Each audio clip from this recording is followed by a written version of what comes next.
It is all about the details. You've got to send reminders out to everybody about your meeting. We use meeting management software to make the actual whole process of setting up a support group meeting easier, so that we know how many people are coming, how many aren't, and it never really matches, but it's close enough that it really helps us plan for the meeting.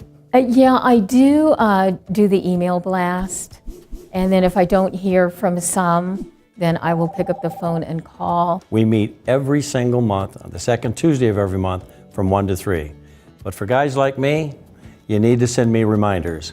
I try to send out 2 reminders. I send one out the Friday before the meeting, then I send another one out Monday before our Tuesday meeting, just so everyone had an opportunity to at least get one of those reminders.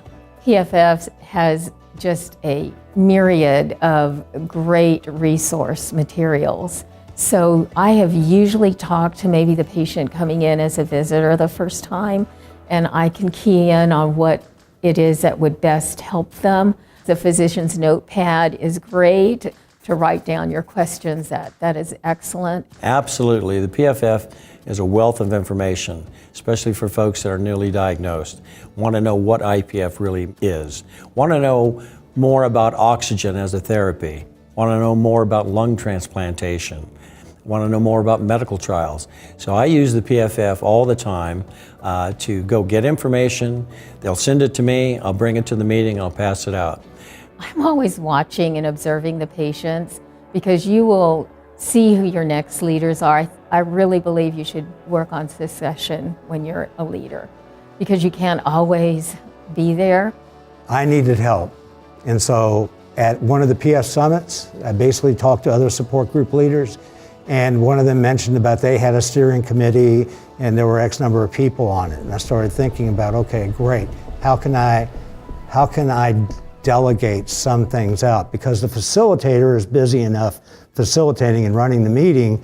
I don't need to be worrying about the logistics, the food and the water and all that. So that's how the steering committee started. At the beginning, and I still do that today, is write a quick note card to the visitor that came and encouraging them to come back, letting know when our next meeting is. And then I start calling. So having developed the phone tree where you have some extra members in your group that don't mind phone work, that would like to do the reminders, give it to them to do. Or you can do one where they call the other, where they call the other, where they call the other.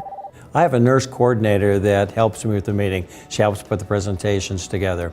Also have a member of the group that's been there longer than I have that's a really good facilitator. When I can't make it to the meeting, he's there to share and help facilitate the meeting. The nurse actually works with a couple of other people on staff at National Jewish to make sure we have drinks, make sure we have snacks.